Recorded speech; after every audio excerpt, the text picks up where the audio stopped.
കേരളത്തിൽ നിലവിലിരുന്ന ഒരേയൊരു മുസ്ലിം രാജവംശത്തിന്റെ കഥയാണിത്.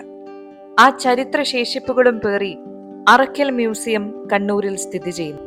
അറക്കൽ രാജവംശത്തിന്റെ ഉത്ഭവവുമായി ബന്ധപ്പെട്ട് നിരവധി ഐതിഹ്യങ്ങളുണ്ട്. അതിലൊന്ന് അറക്കൽ കുടുംബം ചിറക്കൽ തന്നെയുള്ള കോലത്തിരി രാജവംശത്തിൽ നിന്ന് പിരിഞ്ഞുപോയ ഒരു ശാഖയാണ് എന്നതാണ്. പണ്ട് കോലത്തിരി രാജകുടുംബം കോലത്ത് നാട്ടിന്റെ അന്നത്തെ തലസ്ഥാനമായിരുന്ന ഏഴിമലക്കോട്ടയിലായിരുന്നു താമസിച്ചിരുന്നത്. കുടുംബം വളർന്ന് പന്തലിച്ചപ്പോൾ പല ശാഖകളായി പല സ്ഥലങ്ങളിലേക്കായി പിരിഞ്ഞു. അങ്ങനെ 7-ാം ശതാബ്ദം വരെ കോലത്തിരി രാജാവ് ഏഴിമലക്കോട്ടയിലെ കോവിലകത്ത് തന്നെയായിരുന്നു താമസിച്ചിരുന്നത്. അക്കാലത്ത് ഏഴിമലക്കോവിലകത്ത് താമസിച്ചിരുന്ന 2 തമ്പുരാട്ടിമാർ കുളക്കടവിലേക്ക് കുളിക്കാൻ പോയപ്പോൾ അതിലൊരു തമ്പുരാട്ടി ഒഴുക്കിലകപ്പെട്ട് താഴ്ന്നുപോയി. അപ്പോൾ ഒരു മുഹമ്മദിയൻ അവരുടെ നിലവിളി കേട്ട് അവരെ സഹായിക്കാനായി തന്റെ 2-ാം മുണ്ട് കൊടുത്ത് തമ്പുരാട്ടിയെ കരയ്ക്കടുപ്പിച്ചു. വെള്ളത്തിൽ നിന്ന് തന്നെ പിടിച്ചു കയറ്റിയ മുഹമ്മദിയൻ തന്നെ പാണിഗ്രഹണം കഴിച്ചു എന്ന് തമ്പുരാട്ടി ഉറച്ചു വിശ്വസിച്ചു. കൂടാതെ നനഞ്ഞതെങ്കിലും കോടിയായ ഒരു മുണ്ട് ഉടുക്കുവാൻ തരികയും ചെയ്തതിനാൽ തന്റെ വിവാഹകർമ്മം കഴിഞ്ഞു എന്ന് അവർ ഉറച്ചു വിശ്വസിച്ചു.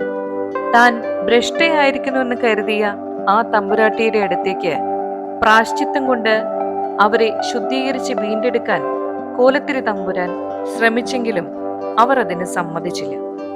അവസാനം കോവിലകത്തോടടുത്ത് തന്നെ കെങ്കേമമായിട്ട് വേറൊരു കോവിലകം പണിയിച്ച് ആ രാജകുമാരിക്ക് നൽകി മുഹമ്മദിയെ വിധിപ്രകാരം രാജകുമാരിയെ അയാൾക്ക് വിവാഹം ചെയ്തു കൊടുക്കുകയും ചെയ്തു.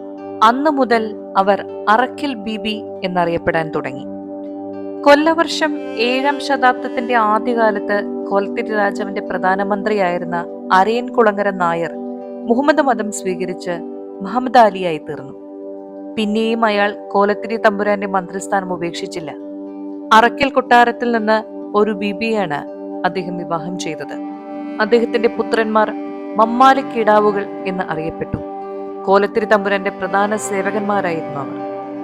അവരിൽ കോലത്തിരി രാജാവിന്റെ സേനാനായകനായി തീർന്ന ആലി മൂസ എന്ന യുദ്ധവീരൻ മാലിദ്വീപുകൾ പിടിച്ചടക്കി തമ്പുരാന് നൽകി. തമ്പുരാൻ ആലി മൂസ ഖാനും അയാളുടെ കുടുംബത്തിനും അനുഭവിക്കാനായി 18,000 പണവും കണ്ണൂരിൽ അവിടേക്ക് ഉണ്ടായിരുന്ന ഒരു വലിയ കോട്ടയും കാനത്തൂര്, കാനോത്തുചാല എന്നീ 2 ദേശങ്ങളും സമ്മാനമായി കൊടുത്തു.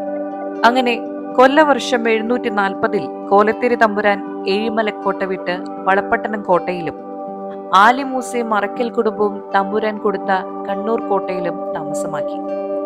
അങ്ങനെയാണ് അറക്കൽ രാജകുടുംബം കണ്ണൂരിൽ എത്തിച്ചേർന്നത്. 745 ആലി മൂസയുടെ സഹായത്താൽ കോലത്തിരി തമ്പുരാൻ ലക്ഷദ്വീപുകളെ പിടിച്ചടക്കി.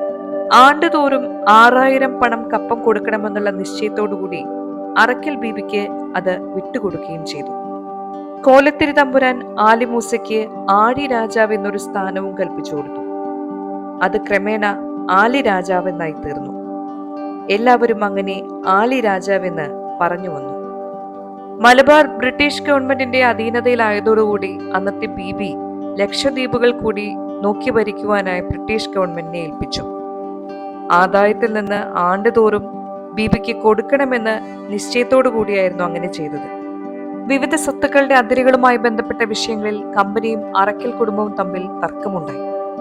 സ്വാതന്ത്ര്യം ലഭിക്കുന്നതുവരെ അത് നീണ്ടു. നിലവിൽ അറക്കൽ കെട്ടിട സമുച്ചയം കുടുംബത്തിന്റെ ഉടമസ്ഥതയിലാണ്. മാതൃവംശ സമ്പ്രദായമാണ് അറക്കൽ കുടുംബം പിന്തുടരുന്നത്. കുടുംബത്തിലെ മൂത്ത അംഗം ഭരണാധികാരിയായി കിരീടമണി. പുരുഷ ഭരണാധികാരികളെ ആലി രാജാക്കന്മാരെന്നും സ്ത്രീ ഭരണാധികാരികളെ അറക്കൽ ബീവികളെന്നും വിളിച്ചുപോന്നു. കേരളത്തിന്റെയും കൊളോണിയൽ വാസ്തുവിദ്യാ ശൈലികളുടെയും സംയോജനമാണ് അറക്കൽ കെട്ട്. നീളമുള്ള വരാന്തകൾ, 1-ാം നിലയിലെ മനോഹരമായ തടിത്തറ, മറ്റ് മനോഹരമായ പ്രദർശനങ്ങൾ എന്നിവ ഇതിൽ ഉൾപ്പെടുന്നു. ഒരു കാലത്ത് രാജകുടുംബം ഉപയോഗിച്ചിരുന്ന വ്യത്യസ്തമായ പുരാവസ്തുക്കളിലൂടെ ആ കാലം നമുക്ക് മുന്നിൽ തെളിയുകയാണിവിടെ. കുടുംബമുദ്ര, പത്തായം, രാജകുടുംബം ഉപയോഗിച്ചിരുന്ന വാളുകളും കടാരകളും രാജകീയ വിശുദ്ധ ഖുറാനും ഉൾപ്പെടുന്നു. കേരളവും ഡച്ചുമായി ബന്ധപ്പെട്ട ചിത്രങ്ങളും ചില പെയിന്റിങ്ങുകളും ഇവിടെ കാണാം. അറക്കൽ കെട്ട് തുറന്ന മുറ്റം, പള്ളികൾ, ദർബാർ ഹാളുകൾ, ഒരു ഭരണകേന്ദ്രം, അതിൽ സ്ഥിതി ചെയ്യുന്ന പുരാവസ്തു മ്യൂസിയം എന്നിവ ഉൾക്കൊള്ളുന്നു. സീ ഹാർബറിനോട് ചേർന്ന് കണ്ണൂർ പട്ടണത്തിൽ നിന്നും 3 കിലോമീറ്റർ അകലെയാണിത്.